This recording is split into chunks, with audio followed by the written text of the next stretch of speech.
I have stated during this series and elsewhere that my research into the assassination of Tom Mboya took me over 15 years. And this is not a joke. And there's plenty of evidence about this, to prove this. Now, for example, if you go into the Kumekucha blog, every year without fail, on July 5th, I would do a kind of rehash, I would do a kind of review of what I had found out so far. And many times I was frustrated. Many times I reached a dead end. Many times I just wanted to give up. And many times I actually gave up and stopped this project of mine, this self-financed project of mine. Of course, I had a few assumptions I'd put together from all the information I'd gathered, but I had nothing concrete. And I don't even have a good motive for what happened. But the big breakthrough actually came for me when the CIA, once in a while governments release secret papers and so on. There was a huge release of secret CIA papers. And my, oh my, all the information was there. All the missing pieces in the jigsaw puzzle to solve the murder of Tom Mboya were all there. And these are documents which are accessible. But nobody so far, I think, except the Standard has tried briefly to carry one or two articles. But nobody has really gone deep into it to put all the pieces together and solve for you the reason why Mboya was murdered, exactly why he was murdered. Yeah? Because to do that, you'd also need to have done the research I've done locally. Because the CIA papers alone, without knowing what the situation in Kenya was, will not enable anybody to put them together. Okay? Now you're just about to hear exactly what happened. You're just about to hear the murder of Tom Mboya solved. You're about to hear what happened. And it is a shocking, shocking thing. Even when I think about it today, I get confused. Because it's not what people thought. Yeah? Pamela Mboya, the wife, the late Pamela Mboya, who was the wife of Tom Mboya, of course knew the truth. And it was very difficult for her. This is not something you just break out, because even today, it remains a very, very sensitive issue. Now, it's very interesting. Why do I know that Pamela knew about it, the late Pamela Mboya? Well, you'll remember during the 2007-2008 crisis, we got a negotiator by the name of Kofi Annan, who came to oversee the negotiations to the end of the troubles. He was appointed to do this. And when Kofi Annan was here, Mrs. Pamela Mboya wrote a letter to Kofi Annan. And I'm going to quote part of the letter, what it said. And I quote, "The assassination of my husband, like others after him, is a matter that has remained shrouded in mystery and speculation, and which has been avoided by successive regimes in this country." End of quote. Later in a telephone conversation with a writer at the Standard, Mrs. Mboya promised to drop the bombshell in an interview. But strangely, later she changed her mind. And the last thing she said about it was that she'd spill the beans at an appropriate time.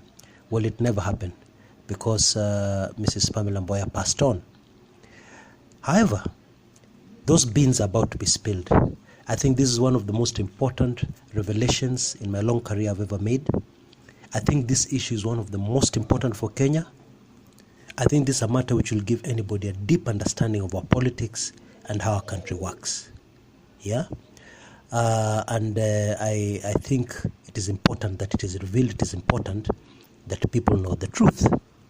Now, the very interesting thing about this truth is that those who love Tom Mboya will not like the truth. And even those in government will not like the truth either. That's one thing about the ugly truth. It is always ugly. We're now in the year 1969. We've already seen what has happened in the past. We've already seen how we got the independence, the role Tom Mboya played in it. And we've examined a lot of things with the way government was running at the time. It is important to note at this juncture that what happened in 1969, according to my research, was planned in 1968. Remember, 1969 was an election year, the perfect opportunity to put our politics in order. Yeah? And what was planned in 1968 was executed in 1969 over a period of about 9 months, starting from January, let's say 10 months, starting from January, ending towards the end of October. It was an operation which I can easily term the largest intelligence operation anywhere in Eastern Central Africa. Forgive me for my cold analysis, but it's important that we understand exactly what was happening then. So the next question, did this operation achieve its objectives? Oh yes, it achieved its objectives perfectly, because it charted the course for the country of Kenya for the next decades. It ensured peace and stability in the country. It ensured that there would be no opposition to the government. Yeah, so it succeeded. The operation succeeded because the intelligence service carry out operations to ensure the security of the state, which is usually the security of the president. So this operation was a total 100% success. If we're to look at it from the aspect of the impact on humans, oh, terrible. So much pain that would last decades. If we're to look at it on a human rights score, I need say no more. It was terrible. Yeah, and this is the thing about some of these operations, and they're carried out all over the world by presidents all over the world. Even the president of the United States approves and gives an executive order for very similar intelligence operations to be carried out, covert operations to be carried out, for the sake of security of the state. So as 1969 started, we had a very vibrant opposition. The rest of this recording is, of course, available in my club 1999. Sorry, folks, it's quite sensitive. It is one of the most important revelations I've ever had to make in my long career in journalism. And it is just earth-shattering, shell-shocking. I don't know how to describe it. It's just crazy. As I've said, the truth can be very ugly, but that is the truth. There's documentary proof, there's everything to back up. This is no speculation or theories. Yeah. Now, maybe I would just take this opportunity to maybe tell you a bit more about Club 1999, because I've been getting a lot of questions. Club 1999 is a private club. I have subscribers, and I'm able to share very sensitive information that I cannot share openly on the web or even openly here with. And believe me, a lot of this information is extremely sensitive, including the second half of this recording you're listening to, which I could not put online. Extremely sensitive, because a lot of times I mention very crazy things that are happening deep in government, involving very senior, very powerful people. I have often gotten in trouble in the past for what I've said, but those who know me well. But the club is a very neat solution to this, because this information is never out in the open. It's just available to members, and even you can become a member. It's very easy. Now, maybe the other thing is, I got a complaint once. Somebody wrote to me and told me, why are you selling information? Maybe let me take that question head on and answer it directly. Now, you realize that a lot of this research I do is self-financed. I don't have a big NGO behind me. I don't have a donor who has produced a fat checkbook for me to do this. And you will also realize that to get a lot of this information is not easy. Because if it was easy to get the information, it would be widely available and you'd not be looking for it here.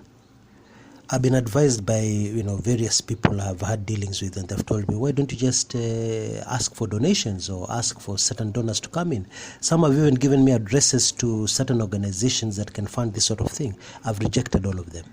Because the minute you get a donor, you already have somebody who backs you, somebody who pays the bills. And when you have somebody who pays the bills, as they say, he who pays the piper,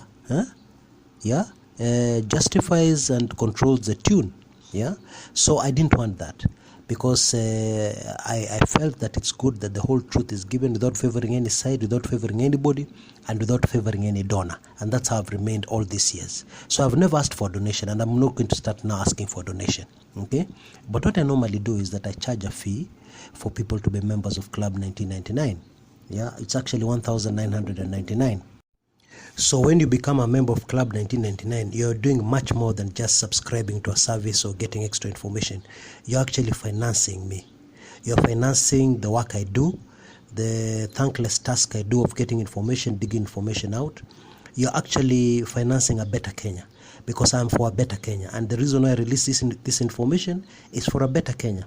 I don't want to start chest thumping or going into details, but I believe the Kumekucha blog has played its role, especially leading up to a new constitution, the Truth and Reconciliation, which we started talking about a long time ago, long before even 2007, 2008 came along, and the idea actually came into fruition.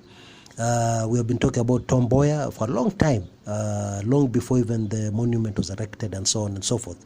So ours, or rather, I feel my mission is to make information available for a better Kenya. That is the mission. That is my mission. I believe that's the reason why I was born. And believe you me, there are many times I've tried to get out of this thankless task, yeah? Self-financing myself, getting very broke sometimes, having to look for money elsewhere, and then pumping it all back into this project, yeah? A lot of people think I'm mad, yeah? But I believe this is my reason for being on this earth, and I will continue doing it, and I know that there are people out there who will join me. I know there are people out there who will subscribe, become members of Club 1999, become regular members, and I know we will all benefit together. And if we do not see the fruits of our labor ourselves, I know our great-grandchildren and our great-great-grandchildren are going to benefit. And it's not important if they acknowledge the role you and me play or not. That's not important, I believe. I don't believe that's important at all. What is important is a better Kenya. I don't care how it comes along. I don't care if somebody takes all the credit for it. I don't care if somebody comes out tomorrow and says they're the original Kumekucha. I really don't care, because I'm not looking for fame. As long as the objectives are achieved, as long as we have a better country for our children and our grandchildren, I'll be happy. I'll be satisfied. So that's what Club 1999 is all about. I assure you there's no information I keep from the public that is not important, or that is not sensitive rather. Because sometimes people say, oh no, this information which I've just shared out. No. For example, like the second part of this Mboya recording. So many people, including the widow of Mboya, have kept this information secret. Yeah, they even promised journalists to share it with them. They didn't. Why? So many other regimes have come in after Jomo Kenyatta's regime. They didn't reveal this information. There must be a reason. Yeah, Moi came, didn't reveal it. Kibaki, whom we all voted for with all our hearts, came, and he didn't see it fit to reveal this information to the public, to make it public. And this is information which is classified. Why? There must be a good reason, and I agree. There is a very good reason why this information has never been released. Yeah. So starting from the second part of this particular recording, and on to the other series, on to the other episodes in this series, there's that information. That's very sensitive information, yeah? And it's available to Club 1999 members. Of course, I try my best to make a lot of the other information widely available. I believe you've been enjoying my videos here on YouTube, and I'll continue doing that, getting a lot of information out there, which is maybe not too sensitive, which you other people can enjoy. Because I appreciate not everybody can afford to be a member of Club 1999, yeah? So I do that. So if you still feel that you want to keep on enjoying this information, I welcome you, and I can give you my word that I will try my best to give you as much free information as I can. Okay? I think that's all for now. Thank you very much for listening to me. Thank you very much for your support so far. Club 99 members, thank you. And even those who are going to be Club 1999 members shortly after this, I thank you very much from the bottom of my heart. Kenya thanks you. Thank you very much. Have a great day wherever in the world you are. This is Chris Kumekucha. Bye.